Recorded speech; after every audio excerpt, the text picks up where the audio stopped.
Captain Ava, Shadow Johnson, stared at the mission briefing on her encrypted tablet while her brother Ryan's wedding invitation lay crumpled in her gear bag. The classified operation in Eastern Europe would take 3 weeks minimum, and Ryan's ceremony was scheduled for Saturday, the same day their target would be most vulnerable. Ava had already missed his engagement party, his bachelor party, and countless family dinners because duty always came first. But when heavily armed soldiers in tactical gear suddenly burst through the reception hall doors during the father-daughter dance, every guest realized Ava's absence had been part of a much larger plan that none of them could have imagined. Captain Ava Johnson was 29 years old, Montana-born, with piercing green eyes that could assess threats in any environment and a reputation for completing missions that other operators considered impossible. She'd been with Army Special Forces for 7 years, specializing in counterterrorism operations that took her to classified locations around the world. Her call sign, Shadow, had been earned during an operation in Yemen where she'd infiltrated an enemy compound so completely that hostile forces never knew she was there until their entire leadership structure had been eliminated. The mission briefing had arrived at the worst possible time. Ava was on a brief stateside assignment, supposedly preparing for a routine training exercise, when her commanding officer handed her classified orders that would change everything.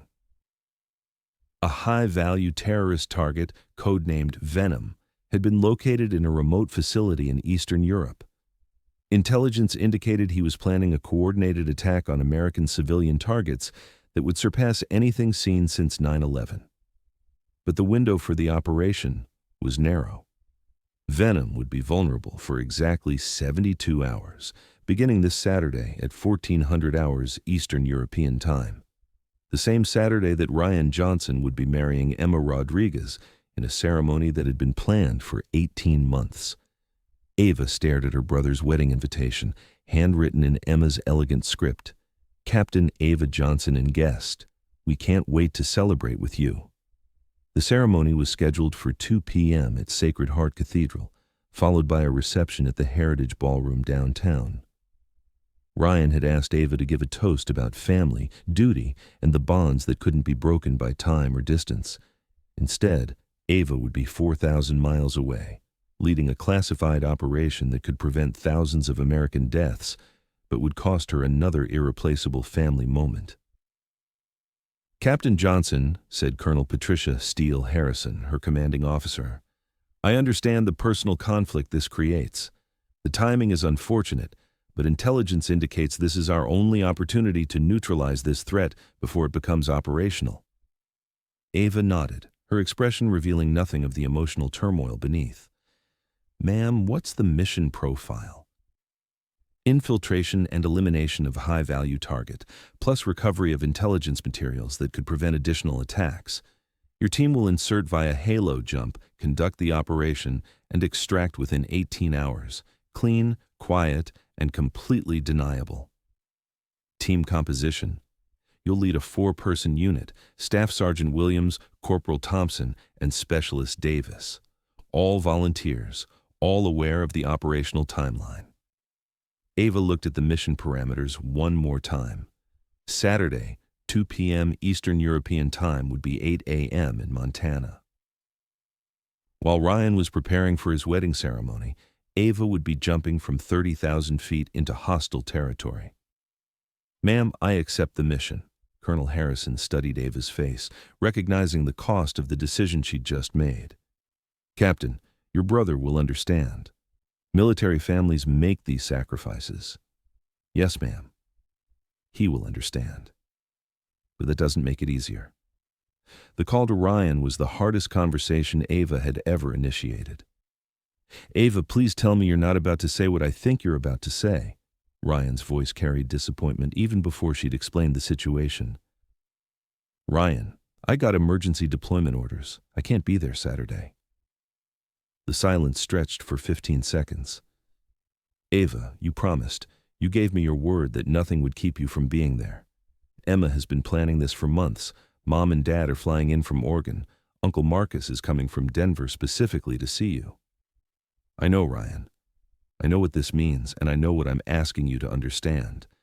But there are lives at stake, American lives, and this mission can't wait. There are always lives at stake, Ava.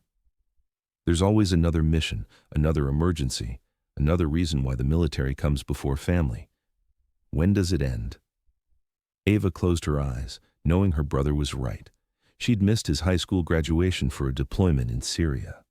She'd missed his college graduation for a mission in Somalia.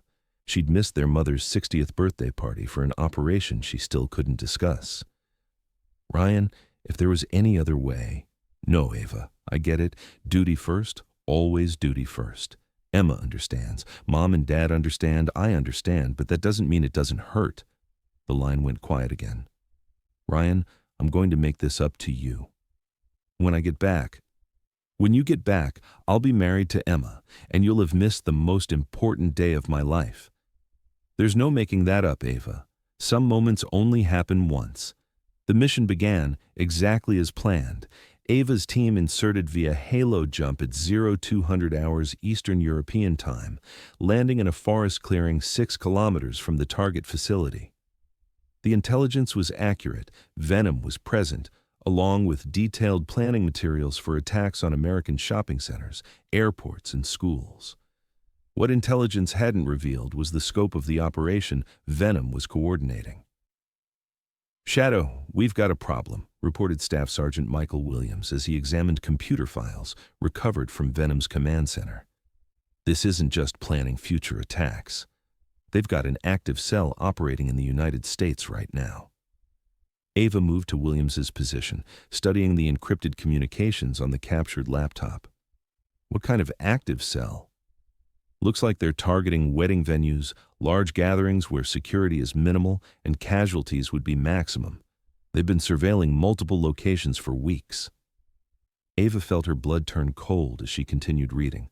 The terrorist cell had detailed intelligence on church layouts, reception hall floor plans, and typical security arrangements for large wedding celebrations. The attacks were scheduled to begin this weekend. "Williams, can you decode these location references?"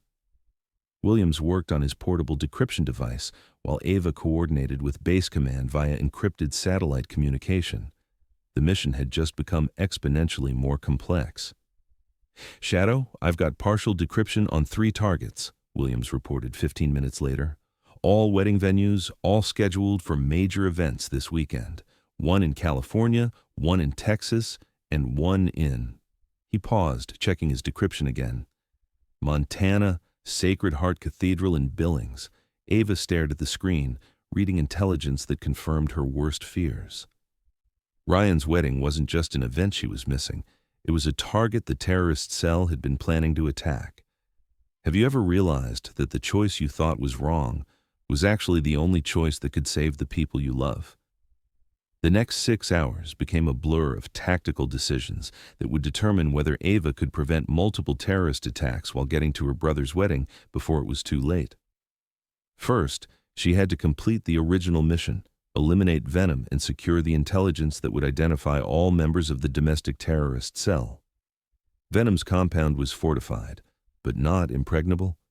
Ava's team used techniques perfected over years of special operations to penetrate the facility, neutralize security, and reach the high-value target. The operation took 4 hours instead of the planned 18, but it was completely successful. Venom was eliminated, and the intelligence materials were secured, but Ava's real mission was just beginning. "Base Command, this is Shadow," Ava transmitted via encrypted satellite link. "Primary mission accomplished, but we've uncovered intelligence indicating imminent domestic terrorist attacks. Request immediate coordination with FBI counterterrorism units. Shadow, transmit intelligence package for analysis." "Negative, Base Command. Time factor is critical. These attacks are scheduled to begin in 6 hours, and one target is Sacred Heart Cathedral in Billings during a wedding ceremony. I need immediate authorization for domestic intervention." The response took 8 minutes, an eternity when lives were hanging in the balance. "Shadow FBI has been notified and is coordinating response to all 3 targets. Your team is authorized to provide tactical support if required. Transportation is being arranged for immediate return to CONUS. Ava looked at her watch. 0800 hours Eastern European Time. In Montana, it was 1 a.m. Saturday morning. Ryan's wedding would begin in 13 hours, and Ava was 4,000 miles away with intelligence, indicating that the ceremony would be attacked by terrorists who had been planning the operation for months. Team, we're going home. Emergency extraction, full tactical gear, and we're not stopping until we reach Billings. The emergency extraction was the fastest military transportation Ava had ever experienced. A combination of military aircraft, diplomatic clearances, and priority routing got Ava's team from Eastern Europe to Billings in 8 hours, a journey that normally would have taken 24 hours with commercial aviation. But they landed at Billings-Logan International Airport at 9 a.m. Mountain Time. The wedding ceremony was scheduled to begin at 2 p.m., and Ava had no idea whether FBI counterterrorism units had successfully identified and apprehended the domestic terrorist cell. Williams, Thompson, Davis, full tactical gear. We're going to Sacred Heart Cathedral, and we're going armed. If the FBI has neutralized the threat, we'll provide security. If they haven't, we're going to stop this attack ourselves. Ava's team arrived at Sacred Heart Cathedral at 1:30 p.m., 30 minutes before the ceremony was scheduled to begin. The church was decorated with white roses and blue ribbons, exactly as Ryan had described during their phone calls. Guests were arriving in formal attire, completely unaware that their celebration had been targeted by terrorists who viewed weddings as opportunities for maximum casualties. Ava established communication with FBI Special Agent Robert Chen, who was coordinating the counterterrorism response from a mobile command center 2 blocks away. Captain Johnson, we've identified 3 members of the terrorist cell, but we're missing the primary operative who was assigned to this target. Intelligence suggests he's already in position and will attack during the ceremony. Agent Chen, what's your tactical assessment? We have the church surrounded, but we can't locate the primary operative. He could be among the guests, he could be positioned externally, or he could be planning to attack during the transition from ceremony to reception. We need more time to conduct a thorough security sweep. Ava looked at her watch. 1:45 p.m. In 15 minutes, Ryan would walk down the aisle to marry Emma, and Ava still didn't know whether the attack had been prevented. Agent Chen, I'm taking my team inside. We'll provide security from within while you maintain external containment. Ava's team entered Sacred Heart Cathedral through the side entrance, dressed in full tactical gear and carrying weapons that immediately caused alarm among the early arriving guests. Ava quickly identified herself to the church security coordinator and explained that they were providing protection against a specific threat that couldn't be discussed publicly. The ceremony began exactly on schedule. Ava positioned herself in the back of the church, scanning faces in the congregation, while her teammates took strategic positions that would allow them to respond to threats from any direction. She watched Ryan walk down the aisle in his dress uniform, looking confident and happy despite his sister's absence from the ceremony. Emma was radiant in her wedding dress, surrounded by bridesmaids who had stepped in to fill the roles Ava should have played. The ceremony was beautiful, traditional, and exactly what Ryan had always wanted. Ava felt the weight of missing this moment, not because of duty, but because duty had brought her here in a way that allowed her to witness it while simultaneously protecting it. The terrorist threat materialized during the reception's cocktail hour, but not in the way anyone had anticipated. Intelligence analysis revealed that the primary operative had changed his target timing based on surveillance of increased security presence around the church. Instead of attacking during the ceremony, he had positioned himself to strike during the reception, when guests would be more relaxed and security might be reduced. The attack came during the cake-cutting ceremony at the reception. Ava had coordinated with venue security to maintain tactical positions throughout the Heritage Ballroom, where 250 guests were celebrating Ryan and Emma's marriage. The reception had proceeded normally for 3 hours. Dinner, speeches, toasts, and the traditional dances that mark every wedding celebration. Ava was positioned near the main entrance, maintaining communication with FBI units outside while watching for any signs of the missing terrorist operative. Her tactical gear had drawn curious glances from wedding guests, but Ryan had quietly explained to family members that Ava was working security due to unspecified threats that required professional attention. At 8:15 p.m., during the cake-cutting ceremony, the terrorist attack began. The primary operative had infiltrated the wedding photography team, using his position to move freely throughout the reception while carrying equipment that concealed explosive devices. He was preparing to detonate bombs that would have killed most of the wedding guests when Ava's training and tactical awareness identified him as a threat. Ava spotted the operative near the head table, his behavior inconsistent with legitimate photography work, and his positioning wrong for someone focused on capturing wedding moments. His equipment was too heavy, his movement too deliberate, and his attention focused on areas that had nothing to do with the celebration he was supposed to be documenting. All units, suspect identified near head table. I'm moving to intercept. Maintain containment but prepare for hostile engagement. The confrontation lasted 45 seconds. Ava approached the operative with the casual confidence of a wedding guest, asking about photo arrangements. But her hand was on her concealed sidearm, and her teammates were converging on his position. When he recognized that his cover was blown, he attempted to detonate the explosive devices manually. Ava drew her weapon and neutralized the threat before he could complete the detonation sequence. The explosive devices were immediately secured by her team, while FBI agents evacuated the reception hall and conducted a complete security sweep. The wedding guests had no idea how close they'd come to experiencing a terrorist attack that would have made national headlines and devastated multiple families. They only knew that Ava's team had suddenly appeared, secured the area, and then quietly departed after coordinating with federal law enforcement.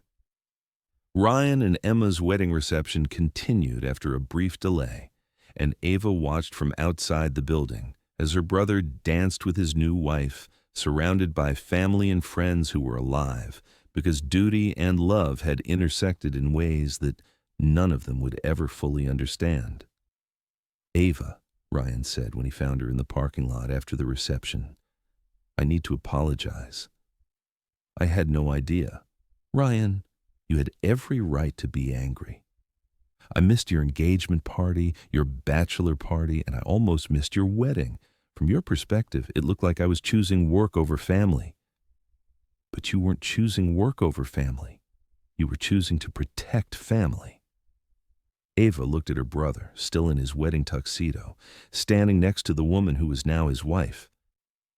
"Ryan, I would have given anything to be here for your ceremony, without weapons, without tactical gear, without threats to worry about. But I'm grateful that when it mattered most, duty brought me exactly where I needed to be." Emma stepped forward, still in her wedding dress, but now understanding why Ava had arrived with an armed security team. "Ava, Ryan told me about all the family events you've missed over the years. We thought it was because military service had made you forget what was important. But tonight, we learned that military service had prepared you to protect what was important." The FBI investigation later revealed that the domestic terrorist cell had been planning coordinated attacks on 15 wedding venues across the United States, with the goal of maximizing civilian casualties during celebrations that represented American values and traditions. Ava's team had prevented not just the attack on Ryan's wedding, but had provided the intelligence breakthrough that led to the disruption of the entire domestic terrorism network. The broader investigation uncovered a sophisticated terrorist organization that had been studying American wedding customs, security protocols, and venue layouts for over 2 years. Their plan was to conduct simultaneous attacks during peak wedding season, creating a national crisis that would make Americans afraid to celebrate their most important family milestones. 2 months later, Ava received commendations from both military leadership and federal law enforcement for actions that prevented what could have been the deadliest domestic terrorist attack since 9/11. But the recognition that mattered most came from Ryan and Emma, who asked Ava to be godmother to their first child. "I learned something important that night," Ava told her parents during a family dinner 6 months after the wedding. "Duty and family aren't competing priorities. They're complementary values. My duty as a soldier is to protect the American way of life, and family celebrations like weddings are exactly what that way of life represents." Ava continued serving with Special Forces for 3 more years, participating in operations that prevented terrorist attacks and protected civilian populations around the world. She never again missed a family celebration, but not because she'd changed her priorities, because she'd learned to recognize when duty and family were actually the same mission. The thing about Captain Johnson, Colonel Harrison would tell new Special Forces operators during leadership training, is that she understood something fundamental about military service. We don't serve our country instead of serving our families. We serve our country in order to protect our families. Sometimes those missions intersect in ways that remind us why we chose this profession. Ava's techniques for balancing operational security with family protection became part of Special Forces training curriculum. But more importantly, her story became an example of how military service could enhance rather than compete with family loyalty when both were properly understood. Ryan and Emma named their daughter Ava Grace Johnson Rodriguez and asked Captain Ava Johnson to promise that she would always be available for the important moments in her goddaughter's life. Ava accepted that responsibility with the same commitment she brought to military operations, understanding that protecting the next generation was the most important mission any soldier could undertake. "You know what I learned that night," Ava said during her goddaughter's baptism ceremony 2 years later. "I learned that sometimes the best way to show love for your family is to be willing to fight for them. And sometimes the best way to serve your country is to remember that the country is made up of families like ours, celebrating moments like this." Her goddaughter, Ava Grace Johnson Rodriguez, would grow up hearing stories about her namesake's service, but more importantly, she would experience firsthand what it meant to have someone who would always prioritize protecting family while serving something larger than themselves. The little girl's first words were, "Aunt Ava," and her favorite bedtime stories were about soldiers who came home to the people they loved most. The wedding that Ava thought she would miss became the wedding she saved, and the family celebration that seemed to conflict with duty became the perfect demonstration of why duty and family are ultimately inseparable values that strengthen each other. Ryan's wedding invitation still hangs in Ava's office, but it's now framed next to a commendation letter that reads, "For extraordinary heroism in preventing a domestic terrorist attack while maintaining operational security and protecting civilian lives during a family celebration." Below both documents, a small photograph shows Ava dancing with her goddaughter at the child's first birthday party. A family celebration that happened without tactical gear, without weapons, and without threats, because sometimes duty creates the conditions where family can flourish in peace. She missed her brother's wedding for secret mission. The initial story had begun. But the real story was that Ava's secret mission had brought her to her brother's wedding at exactly the moment when her training, her loyalty, and her love intersected to save everyone she cared about most.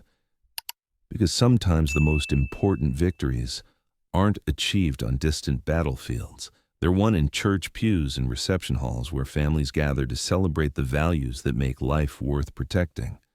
Thanks for watching. If you liked this video, you can subscribe to see more incredible stories like this one.